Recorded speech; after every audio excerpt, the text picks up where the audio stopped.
Bismillah ar-Rahman ar-Rahim. In the name of Almighty Allah, the entirely merciful and especially merciful. Dear viewers across the globe, I greet you with the greeting of peace, hoping that this kind of peace spreads everywhere. Ameen, Ameen. Assalamu alaikum wa rahmatullahi wa barakatuhu. May peace be with you. Ameen. Dear viewers, welcome to this program. As we have done earlier in similar episodes, we take one or two verses from the Holy Quran. Sometimes they are long, sometimes they are short, but we do our best to cover them within one episode. And of course, it is very much recommended that after the end of every episode, you do extra work to get extra credit, not from me. You get these credits from Almighty Allah, because the more you invest your time properly in this area, the more you will get benefit and the more you will be able to benefit others. And this is where you get a lot of rewards. Depends on the effort and the sincerity that you spend in getting this kind of pure knowledge from Almighty Allah. Today I am going to cover these verses. It is Surah Al-Qasas again, the surah of the stories. And here I'm going to cover two ayat that really requires a lot of attention. Particularly if you see the first ayah and the second ayah. And the first ayah ends with these, أَفَلَا تَسْمَعُونَ. Don't you hear? Don't you listen? Don't you understand? And the second ayah, don't you see? These kinds of questions that are really needed for our minds to move properly.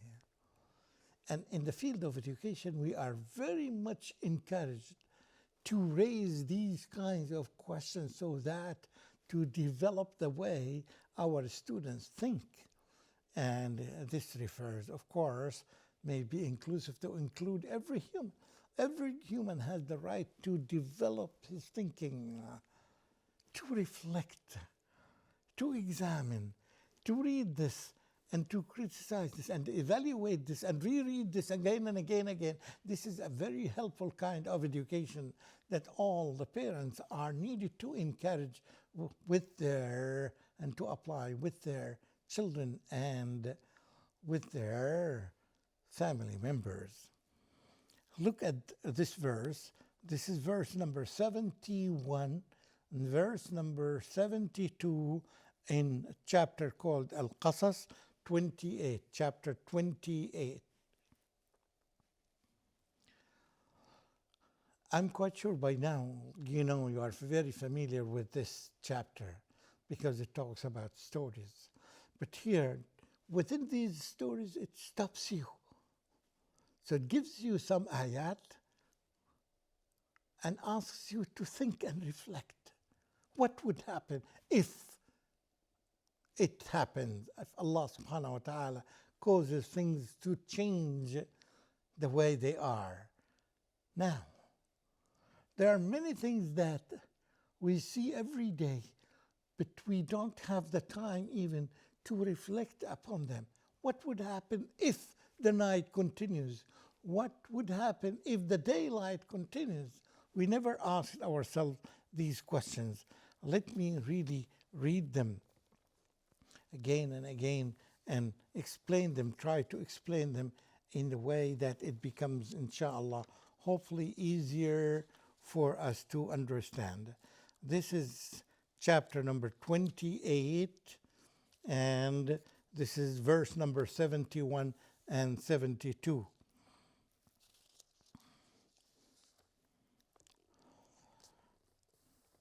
أعوذ بالله من الشيطان الرجيم. قل أرأيتم إن جعل الله عليكم الليل سرمدا إلى يوم القيامة من إله غير الله يأتيكم بضياء أفلا تسمعون. This is verse number 71. The translation is like this. O Muhammad, say, tell me, if Allah made the night continuous for you till the day of the resurrection, which ilah, which God besides Allah could bring you light? Would you not then hear? Would you not pay attention to this? In the following verse, قل أرأيتم إن جعل الله عليكم النهار سرمدا إلى يوم القيامة من إله غير الله يأتيكم بليل تسكنون فيه أفلا تبصرون. Say, O Muhammad, tell me, if Allah made the day continuous, and if Allah made, here, the previous verse it was made the night, and here made the day continuous for you till the day of resurrection. And nobody knows when the day of the resurrection will occur. It may happen after a day or a month or a week or centuries. And if the day continues on and on until that occasion, who else? What kind of God? Who is the other God besides Allah that can bring you light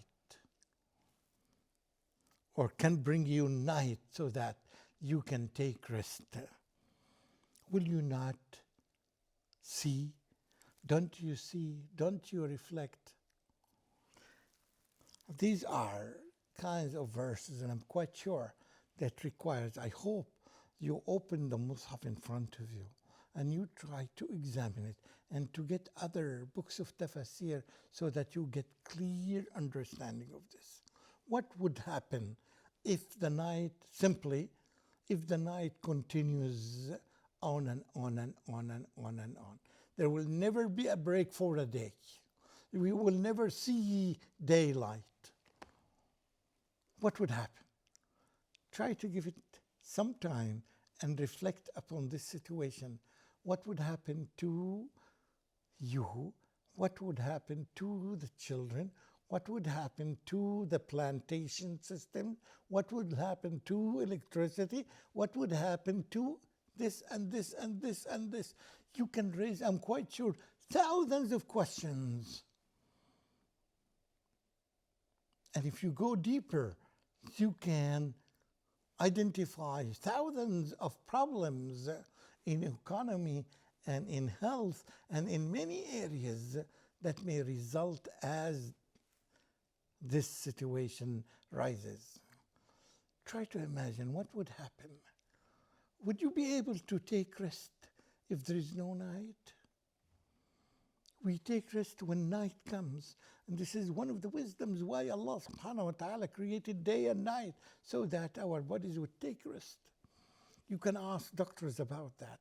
I'm quite sure that they will refer you to many books and references that would give you a glimpse of what may happen for health problems in the entire world. And you can see this in areas where where the population suffer from very little kind of sleep because the night continues for long. And the same thing happens. If the night continues for long and you don't see daylight, what would happen to the plants? What would happen to the humans? What would happen to... Don't you think?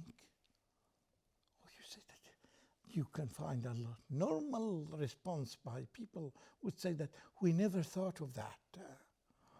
Yes, because simple response is we don't have, you deprive yourself of accessing the Quran, the divine book that Allah subhanahu wa ta'ala sent for every human to have access to. Because we deprive ourselves, we don't know how to benefit ourselves, we need somebody to guide us. And Allah subhanahu wa ta'ala is guiding us here. If you reflect upon this and ask yourself, is there another God that can help us find night if the day continues forever? The answer is no. Is there another God that would help us find daylight if the night continues? The answer is no. Simply because there is no other God besides Allah subhanahu wa ta'ala. There is only one God who has full control. And try to imagine here, if there are, theoretically, there are two gods in this universe, controlling this universe. You would find the opposition among them.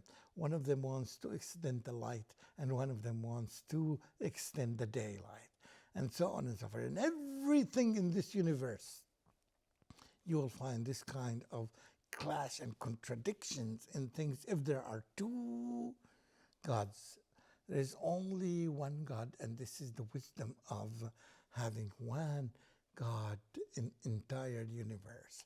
And I hope by now you can identify this right God, because a lot of people until now, they don't have access to the right God. Simply, they are not oriented to the right direction because they lost focus, because they read many other books and they don't focus on which book they need to have access. There's only one book. If you go to any library or any bookstore, you'll find only one book that tells you that this is the book where you find no doubts and no questions and no skepticism. From the first page of the book, it will tell you, and this is the Holy Quran. So the more you have access for this Quran, and the more you take such beautiful ayat like this, that's why we prefer to call it treasures, because they are really treasures. Just by knowing this kind of question, and you ask this question to any group of people, whether they are scientists, whether they are scholars, whether they are educated, or whether they are not, and ask them this question: what would happen to you? What would happen to the entire universe if the night continues forever? Or the opposite question: what would happen to us if we live in a world that continuously having daylight, 24 hours? What would happen to us? And then, and only then, you realize how merciful Allah subhanahu wa ta'ala is for just this example of mercy, of getting some comfort to us, some comfort to our minds and hearts when we get some time for daylight and some time we live in night. Because both of them have good benefits for all of us, and this is a sign of mercy of Allah subhanahu wa ta'ala for all humans, not just for some humans and not the rest. All humans can enjoy that. And if you live in an area that have little daylight, you can migrate, you can transfer yourself, you can find a job in another area where you can find equivalent or almost equal times of day and equal time of night. And even this varies during the year to give us flavor of having to appreciate the mercy of Allah subhanahu wa ta'ala, and so that you can enjoy life more and more, and you can be productive when you understand this and when you invest your time exactly. And this is an example, I'm quite sure that once you know this, you would love to share this kind of knowledge with other people, because you got this knowledge from the book of Allah subhanahu wa ta'ala, from the verbatim of Allah subhanahu wa ta'ala. You didn't get this kind of knowledge in other books because they are human books, and they are full of mistakes and full of changes. That's why you find Allah subhanahu wa ta'ala loves to remind all of us from the first page of his book that this book has no kind of doubt or have no kind of skepticism or have no kind of flaws or errors in it at all. You have to rest assured that what you read is the truth and nothing but the truth. But you need to invest your time and your mind and your research ability and all the skills that you acquired throughout your life, or you learned from other people, or you learned from experience, or you learned from reading. You need to invest and get more and more explanation so that you would really can benefit the others, because you already learned the lesson. And the more you benefit people, the more rewards you get from Almighty Allah. And again, this is a kind of knowledge that is available for all humans.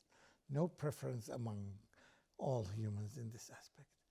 But the best of us is the one who would use this knowledge to benefit himself first, to reach to the conclusion there is no one to be worshipped, to be followed, to be obeyed except Allah subhanahu wa ta'ala. There is no other God in this universe except Allah subhanahu wa ta'ala. Once you reach this knowledge, your heart opens up and you know exactly where you get the right knowledge. This is where you get the right knowledge and the right information that you need in your life. And therefore, you will be more focused to what Allah asked you to do or not to do or to avoid. And in this way, you guarantee that you are always on the safe side, because you are following only the one Lord who governs this creation. All these beautiful details, we thank Allah subhanahu wa ta'ala for guiding us to this kind of knowledge and for helping us to understand this more and more, so that hopefully one day we will be able to disseminate as much as we can this beautiful knowledge to the entire universe, to the entire people who are living. Ameen, ameen.